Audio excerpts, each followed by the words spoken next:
Hello everyone, আসসালামু আলাইকুম সবাইকে। আজকে সকাল সকাল আমি চলে যাচ্ছি নানু বাসায়। তো ঈদের পর তো যাওয়া হয়নি। ঈদের পর যেমন বাবা চলে গেল, দেন ছোটো বোন অসুস্থ ছিল, যার কারণে যাওয়া হয়নি। তো আজকে নানু বাসায় যাচ্ছি। সকালের আবহাওয়াটা আজকে বেশ সুন্দর ছিল। তো গিয়ে আমরা নুডলস খেলাম সবাই মিলে। তো ভালো লাগছিল, অনেকদিন পর নানু বাসায় গেলাম। কারণ এখন তো আসা হয়নি। আগে তো যেমন অনেক আসা হতো, আবার পড়ালেখার চাপটাও কম ছিল। এখন যেমন স্কুল প্রাইভেট খোলা থাকে, যার কারণে আসা হয় না। তো এখানে গরুর মাংস দিয়ে নুডলসটা রান্না করা হয়েছিল, আর অনেক মজাও হয়েছিল। আমরা নুডলস খেয়ে দেন ছাদে চলে গেলাম। দেখি এখানে প্রচুর পিসফল হয়েছে গাছটার মধ্যে। তো তারপর আমরা ছাদে আসছিলাম। তো দিনটা তো আগে বললাম বেশ ভালো ছিল।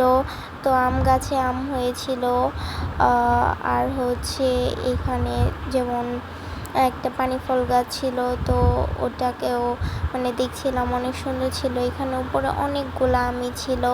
তো এখানে উপর থেকে আমি কয়েকটা আম ফালাইছিলাম, একটা লাঠি ছিল।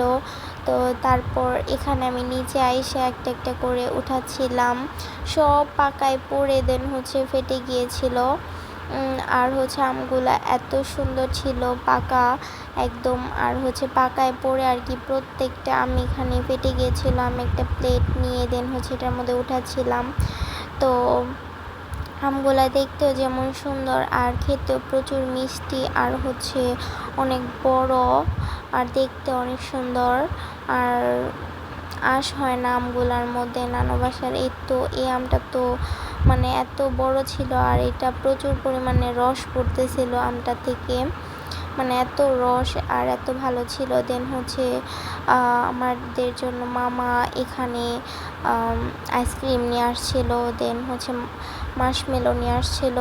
আর এইদিকে রান্না বান্না করা হচ্ছিল গরুর মাংস। কালারটা বেশ সুন্দর দেখা যাচ্ছিল, আর খেতেও খুব সুস্বাদু হয়েছে এখানে।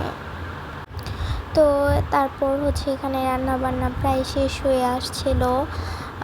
এখানে যেমন গরুর মাংসটা রান্না হয়েছে, অনেক সুন্দর একটা কালার এসেছে, আর দেখতে অনেক সুন্দর লাগতেছিল।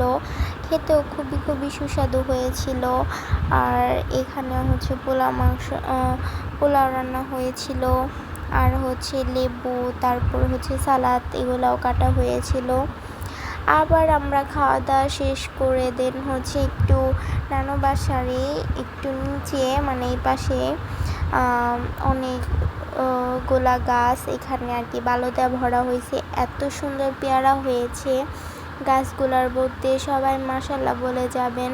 পেয়ারাগুলা ছোট দেখে নয়তো খেতে পারতাম। আমার তো পেয়ারা খেতে বেশ মজা লাগে। কার কার পছন্দ অবশ্যই আমাকে কমেন্ট করে জানাবেন। তো আমার তো বেশ মজা লাগে খেতে। আর এদিকের গাছগুলোর মধ্যেও ছিল অনেক, উপরের দিকে আরও ছিল। এই তো প্রায় এখান থেকে অনেকখানি জায়গায় আমাদের মামাদের। তো নিচে সম্পূর্ণটা ছিল গাছ দিয়ে ঘেরা, সবই নানু বোন ছিল। আর এদিকে পিসফল গাছ ছিল। আবার চলে আসছি ছাদে। তো মামা আমাদের আম দিয়ে দেবে, তো যার কারণে এখানে কোটা দিয়ে আম পাড়ছিল। ওই তো আম, তারপর তো নামিয়ে নেওয়া হয়েছে। আর এখানে আম্মু আমগুলাকে সুন্দরভাবে বের করছিল। আর নানু বাসাদের ওই দিকে এত লাল পিঁপড়া, আম পাড়ার সময় এত সমস্যা হয়েছে। যাই হোক, তো এখানে মামা অনেকগুলো আমাদের আম পেড়ে দিয়েছে। তো আমগুলা পাড়তেও অনেক কষ্ট হচ্ছিল, যেহেতু লাঠিটা অনেক ভারী থাকে।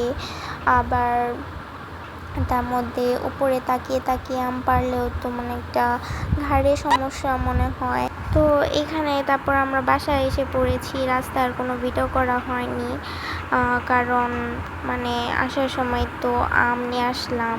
তারপরে তো একটা কাঁঠাল দিয়ে দিছে মামায়। এখানে আমি দুইটা খাতা কলম কিনে আনছি।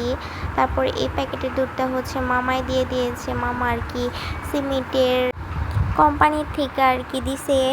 তো তারপর এখানে আমি একটা জুস বানানোর মেশিন এটাও নিয়ে আসছিলাম। এটা ছোটো মামা বিদেশ থেকে এনেছিল, তো নানু বাসায় দেখলাম কারো দরকার হয় না, যার কারণে আমি মামার কাছ থেকে বলে নিয়ে আসছি। তারপর আমাদের একটা বিরিয়ানির প্যাকেটও দিয়ে দিয়েছিল, এটাও মামাকে সিমিটের তরফ থেকে দিয়েছিল। এখানে ছিল সবগুলা ফাটা আম, তো আম্মা একটা ঝুড়ির মধ্যে রাখলো, আর এগুলা ছিল সব ভালো আম। তো আজকের ভিডিওটা এই পর্যন্তই। সবাইকে আল্লাহ হাফেজ।